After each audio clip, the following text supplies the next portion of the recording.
2026年世界盃特輯。咁我又請到阿 William Yan 嚟同我講波啦。阿 Will 你好，大家好。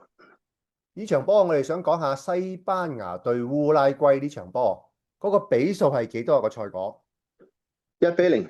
1-0。呢1-0咧就係西班牙贏烏拉圭嘅。咁呢場波咧火藥味非常之重，呢場波咧係好似係打交嘅多過打波嘅。咁啊犯規得好緊要嘅烏拉圭。佢哋攞咗3張黃牌嘅，咁一陣間就等阿 Will 講下呢3張黃牌先。咁而家我先講下烏拉圭呢隊波，好多唔係熟悉足球嘅觀眾或者聽眾，如果我講咗呢個古仔出嚟咧，你哋就會記得烏拉圭係咩波啦。烏拉圭咧從前有一個球員叫做古索雷斯，佢咧就係好中意用個口去咬對方嘅球員嘅。咁我講呢一點啊，大家應該印象深刻啦。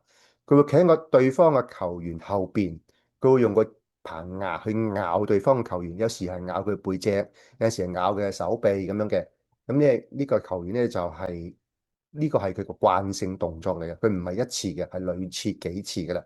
咁我講呢一點咧，大家都知道烏拉圭個球隊有啲印象啦，應該。好，咁而家等阿 Will 講下呢一場波嘅睇法。大家好啊！呢場波咧就係西班牙對呢個烏拉圭。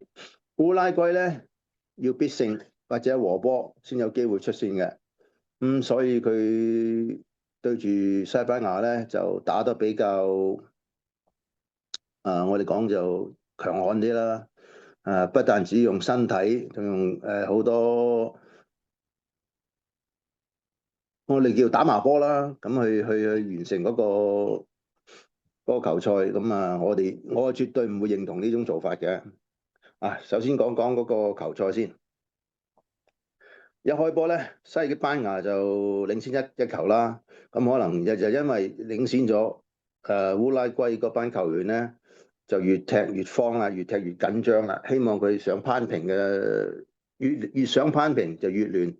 咁到咗呢個42分鐘到啦。西班牙呢個15號咧就射一球啦，1-0啦。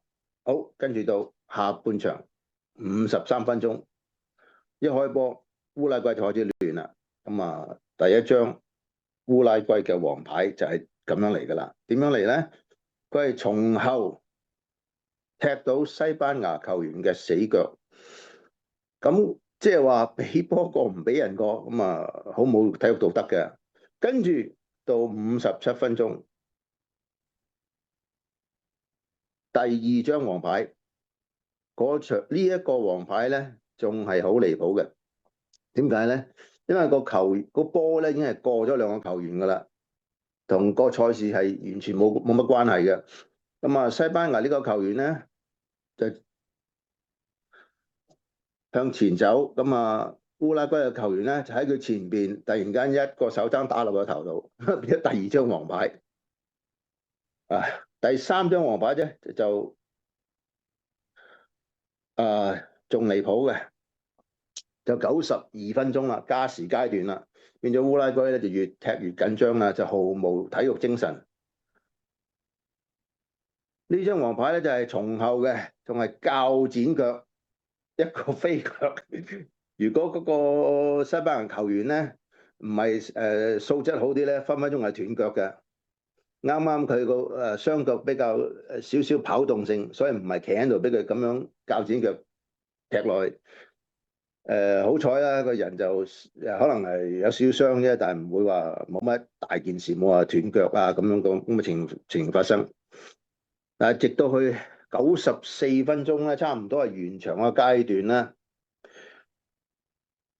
西班牙嘅前鋒為咗攞波喺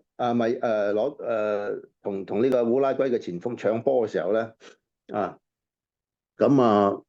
烏拉圭嘅前鋒咧呢個波就係好離譜啦，係飛鏟嘅，雙腳離地鏟落去西班牙呢個中衛嗰個腳嗰度。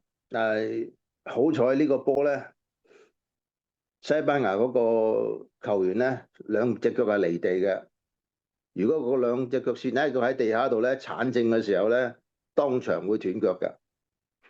同埋咧，烏拉圭嘅球員佢冇收腳喎，鏟完個動作，隻腳仲係向上喺度飛出去，所以慢動作睇得好清楚。個動作咧係絕對紅牌㗎啦，毋庸置疑嘅。咁呢場波係充滿火藥味啦。咁啊，應該係打得最難睇嘅一場波啦。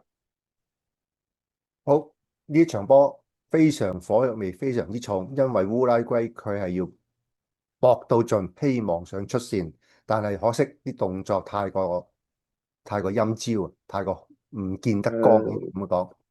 冇體育精神咯，打波唔係咁樣噶嘛。冇道德又冇體育精神，所以你烏拉圭呢隊波咧係唔值得我哋去欣賞嘅。好，咁我哋時間又夠啦，我哋要留翻啲下次再講。咁啊，下次又要等阿 Will 同大家傾下其他球賽啦。咁今日我哋要講拜拜啦。OK，拜拜。好，拜拜。